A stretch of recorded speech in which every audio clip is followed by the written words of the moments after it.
So good evening, everyone, and thank you, the WIROC team, for inviting me to this interesting session on curtain raiser. I'll start by sharing my screen today.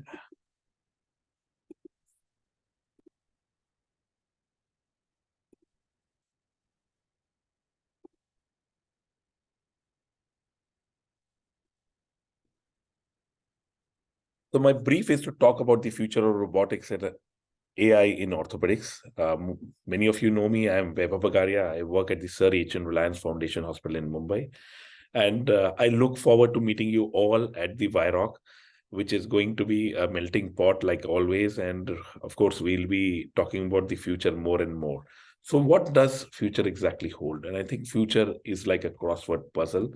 And when we talk about orthopedics and orthoplasty, it's what are the key pieces? And I think there are 4 key pieces in this crossword puzzle. We need to be good in our technique. We need to use appropriate technology. We need to create good team. And finally, we should have a talent for whatever we do. And in today's curtain raiser, I'm of course talking about what technology is and how technology is going to transform all what we do. But in the end, it is technique, and technology is part of technique. There's no strength that will stop us if we use the right technique and technology to deliver where we want to go. We also know that the shift is happening, and we have seen it all around us, whether it is driverless cars, flying taxis, teaching, and of course, robotics when we talk about arthroplasty. And no aspect of our lives is left untouched with the current development that is happening all around us. And and we live in a very exciting decade, and I tell this to everyone, this is the decade of change. The Renaissance happened a couple of centuries ago. This is the tech renaissance. And I think if we miss the bus, we miss the bus. When we talk about orthopedics, and I am a joint replacement surgeon, so I talk more about arthroplasties, we know that there is a need for improvement in what we do. When I talk about total knee replacement, there are a very large group of patients who are happy. They are very, very happy. It's one of the most successful operation ever devised, but yet there is scope for improvement. And of course, we have failures that we want to avoid. And most of the knee revisions we know are because of instability or malalignment. Now, when we look at the robots in industry and medicine, both have common root, but they do not share the same rationale. The industrial one, the aim is to replace the human being with automation. But that's not so when we talk about robot in arthroplasty. The surgical robots are an advanced tool that aid surgeon and not substitute them in the surgical room. And our own role, our own knowledge, our own experience are complementary to whatever the robotics bring to the table. And that's the key difference. And I think we all must understand that technology is what we make of them, what we desire from that technology. In arthroplasty, where my own specialty, I've seen that it has evolved from conventional instruments. We had early balancing tool. We came into navigation, which came in with a hype, but was considered a wine before its time. We came to early robotics, and today what I use personally and what most people use are handheld robotics that help as a surgical guide, improve execution accuracy. They allow you to do gap balancing in kinematics in a relatively image-free environment. Of course, there are different types of robotic system, which are image-based or image-less, active, passive, semi-active. But regardless of the typology of the robotic system, the aim is to improve precision and accuracy in arthroplasties. We still are in charge of planning and improving the operation, only that the precise execution and giving objective data of what needs to be done is what has made the change. Of course, the robotic war is going on, and today you'll see Veles, Stryker, Mako, Navio, Cori, Rosa, QS. They're all around us, and you'll see more and more and hear more and more about these. We will keep getting different versions, different software upgrades, and more intuitiveness in these system. And picture abhi baki hai, party to abhi shuru hi hai in that sense. When I talk about arthroplasty, I'll take that as a simple example because that's my field. Our mechanical goal used to be restore alignment, preserve or restore the joint line, balance the knee, use precision in component alignment and get a great patellofemoral tracking. But we also wanted all that to happen in minimal surgical time with least infection rate, reduced pain, reduced stay. We wanted people to be happy. I wanted to be happy at the end of the operation and my team to be happy. And of course, cost effectiveness was a goal.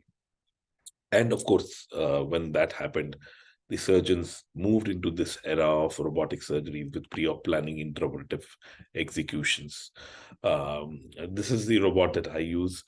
Key steps in any robotics is setting it up, registration, planning, bone cuts, validation, trial implantation, revalidation, final component, and then closure.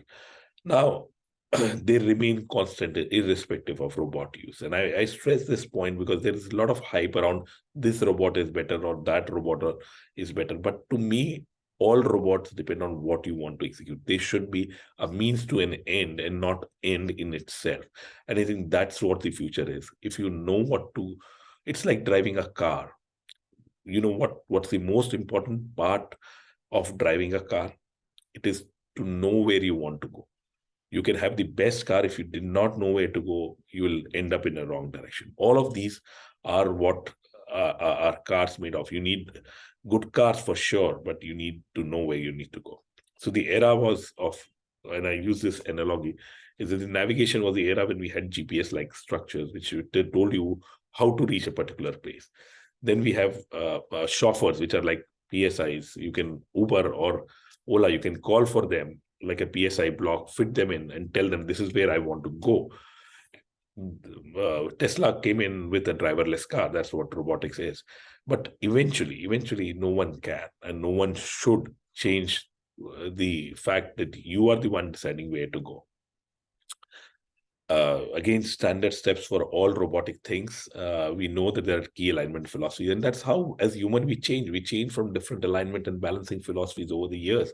And this is the era which I call is the era of intelligent alignment, where our intelligence and our expertise will be combined with artificial intelligence.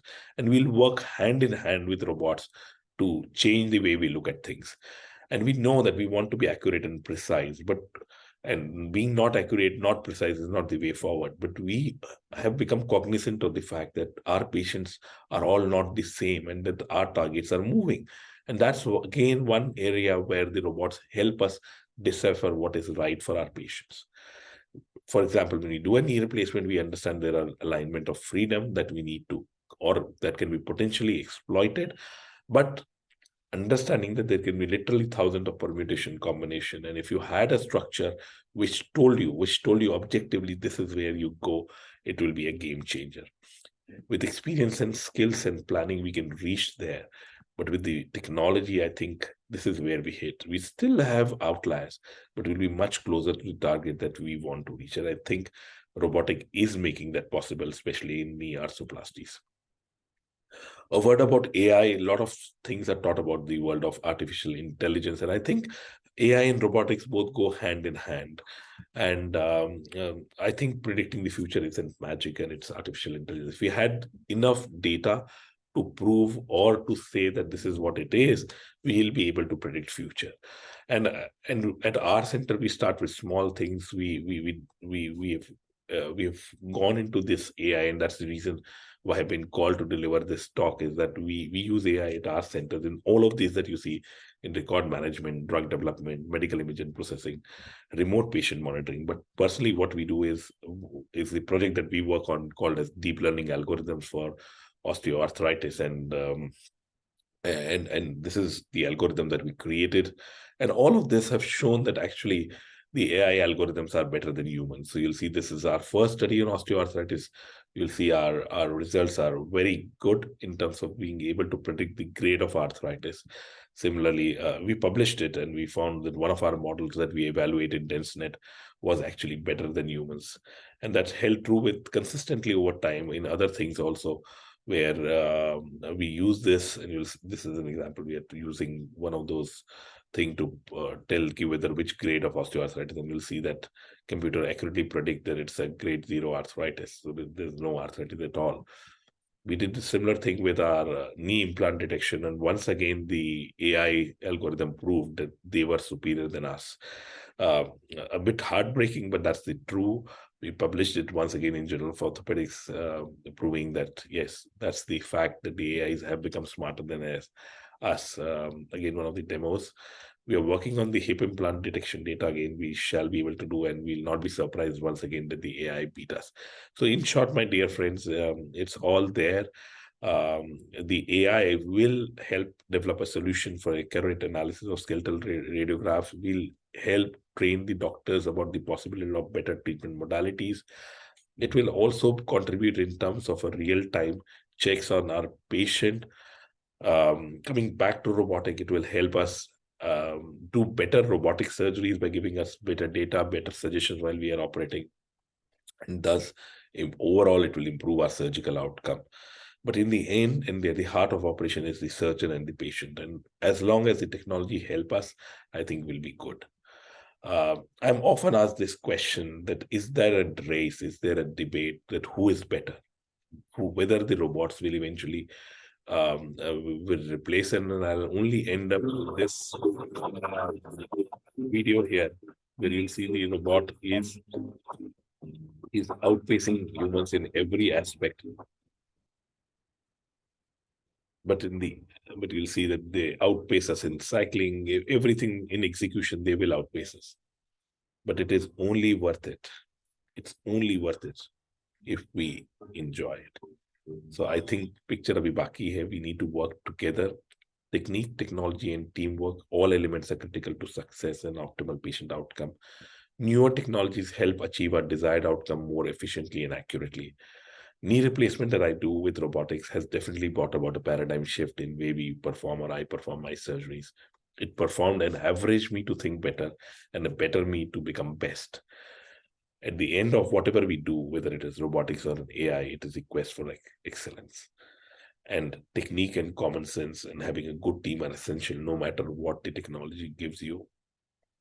With all things, the picture abhi baki hai, party abhi shuru hui hai. We'll keep listening. We'll keep knowing about good things to come. But last but not least, I would want every one of you to think about this. The best way to predict future is to create it. And it's the right time to be part of this revolution. We all need to work towards getting the AI as a part of our own ecosystem, use intelligence and help develop it for an optimal outcome.